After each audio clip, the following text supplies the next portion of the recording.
Okay, welcome to the next episode of the Wong Wei's cooking show. I am going to make char siu ribs, and actually regular ribs, for my son who's coming home this weekend for a ultimate frisbee tournament with his buddies, his teammates, and they're going to hang out at our house. I think they're going to come late Friday night and play Saturday, and then they can have the ribs. I'm going to try something totally new. I'm going to try sous videing them. Sorry about that. I'm going to try sous videing them as opposed to my typical smoking method, which is 3-2-1, 3 hours at a low temp, 2 hours wrapped in foil, and then 1 hour at a higher temp to finish them, dry them off. So that takes 6 hours. And since we're going to watch them play on Saturday, I don't know how much time I'll have to be around. So what I'm going to do is cook the ribs in via sous vide for 36 hours, marinate them overnight, and put them in tomorrow. And then when we get home on Saturday, I'll just fire up the grill. And actually, I'm going to try the pellet grill. Fire up the pellet grill to like 400 degrees, or as hot as it'll get. It'll be cold Saturday, and then finish them that way. So the best part about this idea is that it will take almost all the stress out. But the only bit of stress is I don't know how they'll turn out. But you know, beggars can't be choosers, and those boys will be really just hungry. So I don't think they'll mind too much. So the first thing I'm going to do, I think, is going to make the marinade. And here are the ribs. I bought literally the largest package they had at Costco. It was 12 pounds.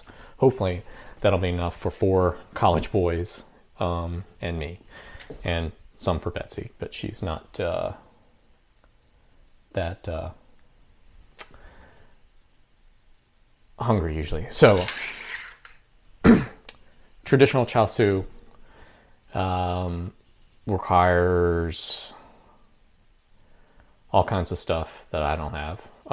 But what I found is it takes hoisin sauce, soy sauce, some tomato based stuff. But what I found years ago was using over-the-counter ketchup as the base.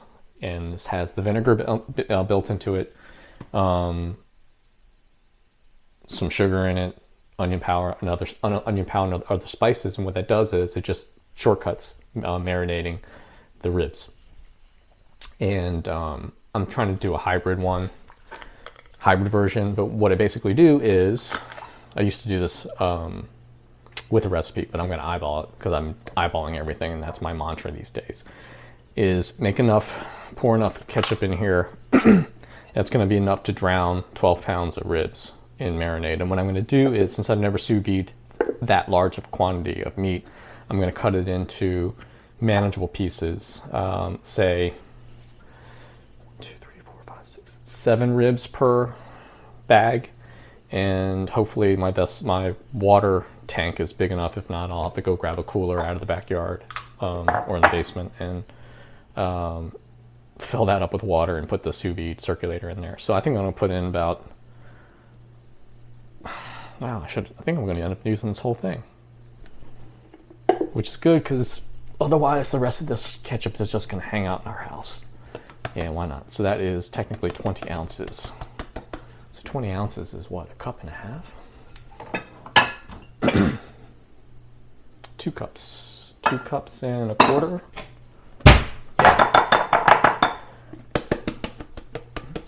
The common denominator in all char siu recipes that I've seen is a lot of sugar or sweetness to it, and that red tomato-ish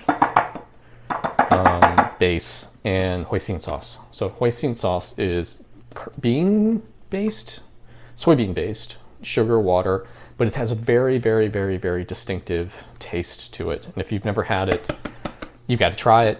It's usually a dipping sauce, dipping sauce. A lot of people squeeze it on top of soups and pho. But it's one of the most iconic, and there's chili powder in it, garlic, sesame seeds. It's one of the more iconic flavors in Chinese cooking. So, yeah, funny story is,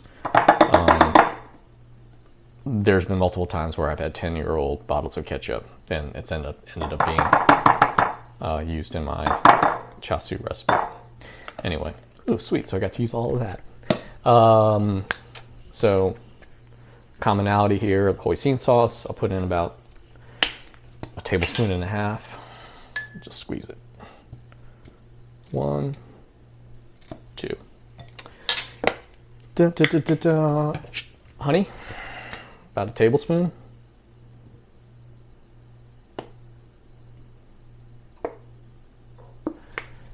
A little bit of sesame oil, another tablespoon. Maybe not quite, but yeah, a tablespoon. Some granulated sugar. Like I said, it's the sweetness that gets you on this. Honestly, I think the honey is enough, and what I'm going to end up doing is nuking this to try to get it to dissolve.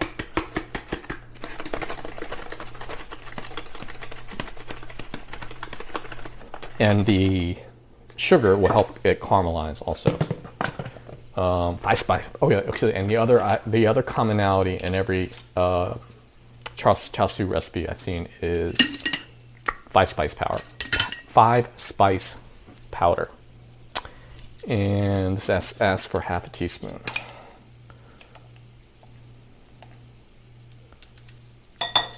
A little more.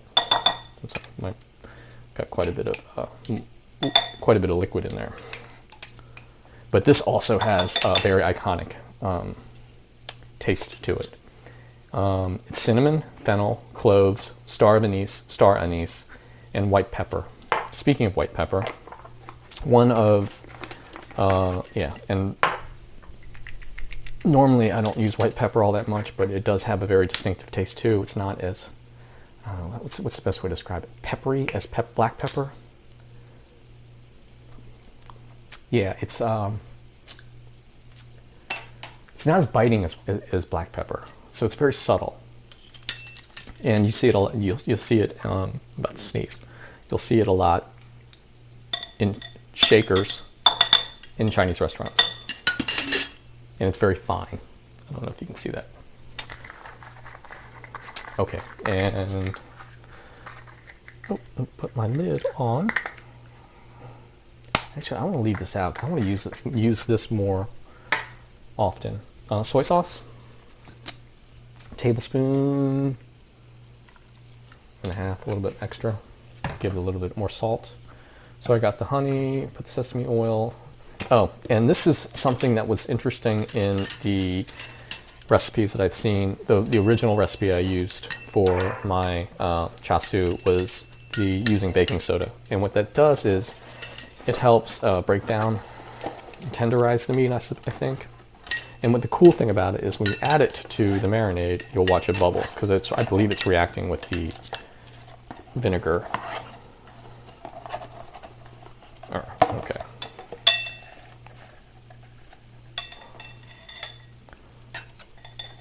Oop, I made a little bit too much. Too much.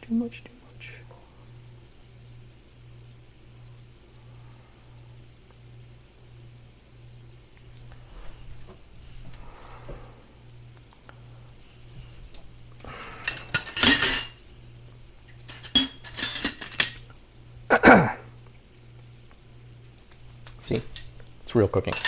All right, I'm going to stir it up now, and then I'm just going to nuke it. I don't know if you'll see it foam up. Oh, I got to throw in some garlic too.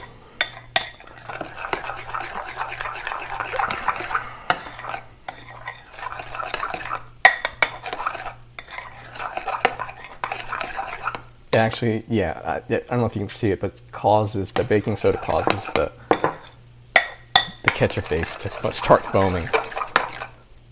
There, let me grab some garlic. Bless me. Whew. Yep, it's starting to foam up. Whew, I'm gonna sneeze again.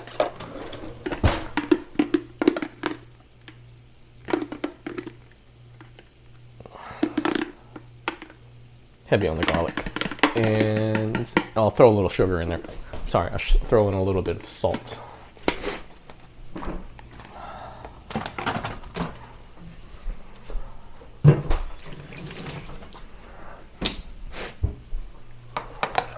Oh yeah, it's starting to percolate, it's starting to foam up. Might have put in a little bit too much baking soda. Again, I'm out of sea salt that needs to be ground, and this has already been ground sea salt. And I need to use this up, and because this thing is really full. Again, I'm trying to watch my sodium, but the sodium is what really brines the ribs. So to go light on it is kind of counterproductive. I don't have any rice wine, and I think we can deal without it because it doesn't really require all that much. And that's it. Actually, I'm not going to bother to microwave it. I'm actually afraid it might completely boil over. I don't know if you see it, but it's very light now. That baking soda has really kind of made it very airy. So the next step is I'm going to get this ready and restart the camera, but I'm going to take the silver skin off of the ribs and butcher them, and then go ahead and put them into shrink wrap, vacuum seal bags, and let them marinate for overnight for the next 24 hours or so. All right, I'll be back in a bit. And we're back. So while I was getting all the stuff prepped and ready, I got my vacuum seal bags, 4 of them. Hopefully that's enough. If not, I'll make another bag. Getting that ready, and then while I was doing that, in between running around, I was stirring this and helping the sugars dissolve into it. Got my knife sharpened. Got the ribs out of the plastic bag and having a little overflow area here.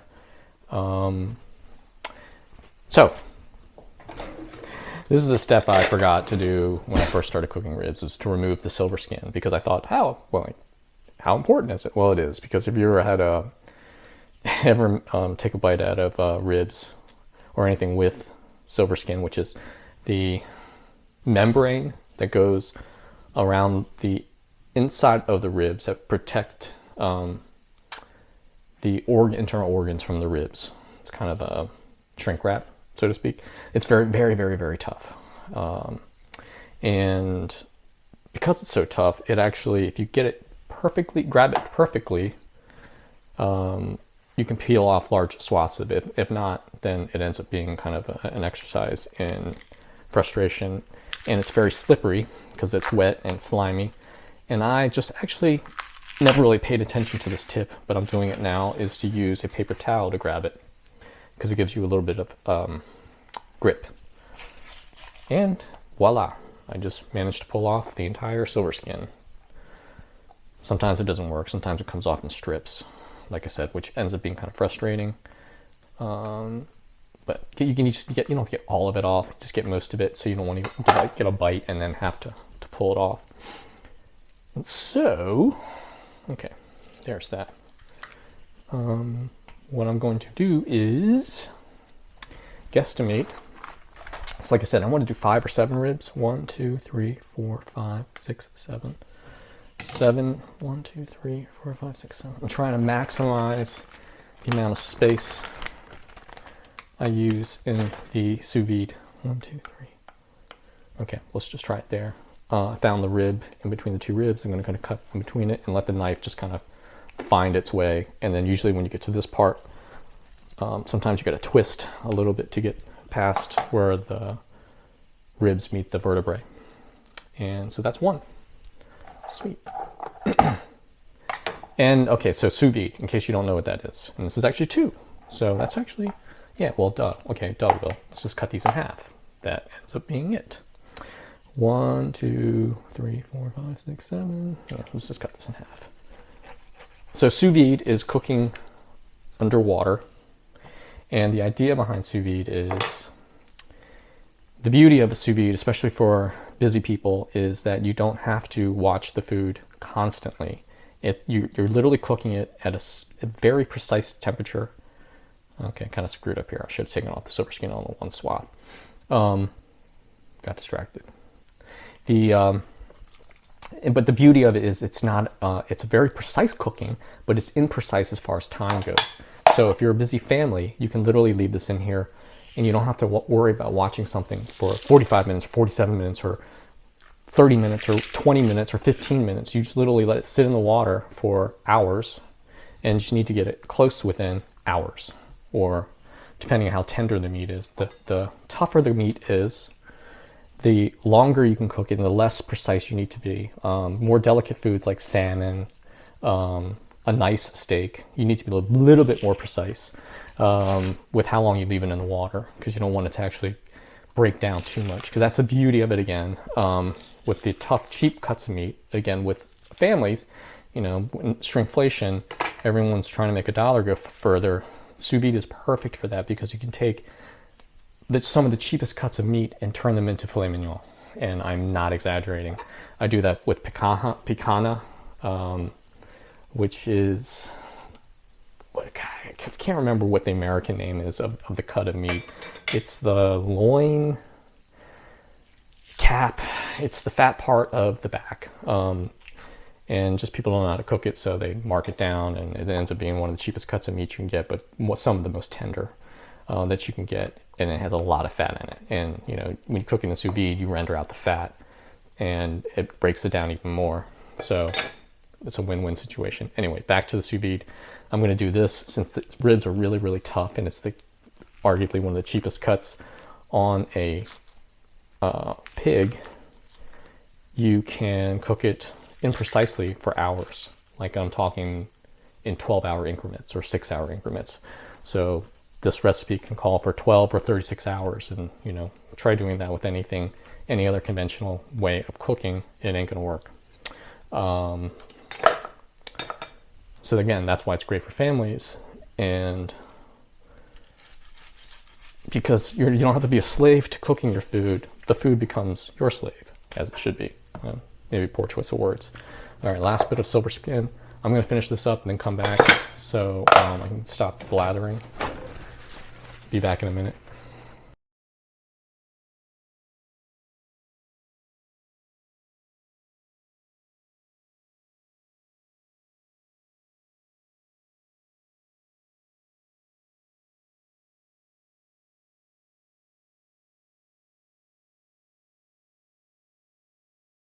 Okay, so I'm in the process of vacuum sealing this. I was going to do a time lapse. I think I still am.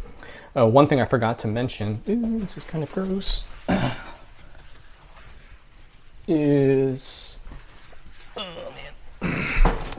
I am going to smoke them in to finish them in the pellet grill, which uses wood. But I'm going to try using liquid smoke and marinating them in liquid smoke. I've done it before. It actually works. Purists aren't going to like it, but like I said, I can do the legit way of barbecue. So you can kiss my ass if you don't like this. So I'm going to squirt in. God, I'm making a freaking mess today. Ugh.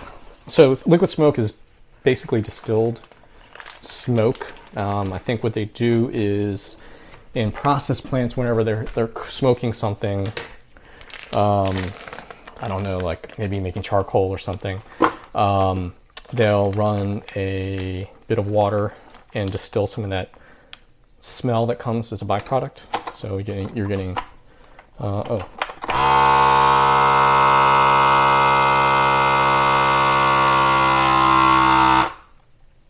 So it's from real smoke, and I mean, if you open this thing up, it smells just like it, like that. But anyway, isn't that cute? I'll just kind of rub the liquid smoke in there, and I'll do a time lapse for the rest of these ones, so it's not so boring.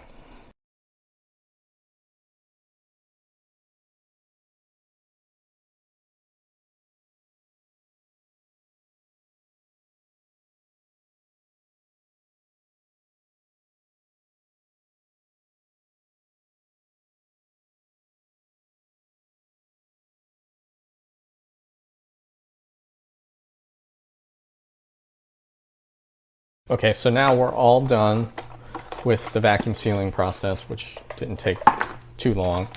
Got a couple of wet spots. And so you've got some liquid smoke in here and just thing drowning in char siu marinade. Worked out perfect. Since I'm not smoking them for 6 hours, I don't really need any reserve marinade to use as a basting, since it's going to be basically cooking in its own juices for hours and hours and hours. This one I'm a little bit suspect of. So let these sit for a couple days. So we got 4 packs, and I'm guessing one of these for the boys, each one of these for the boys, and then one of these for us. Betsy and me made some classic ones for the purists. Anyway, we'll see how this turns out.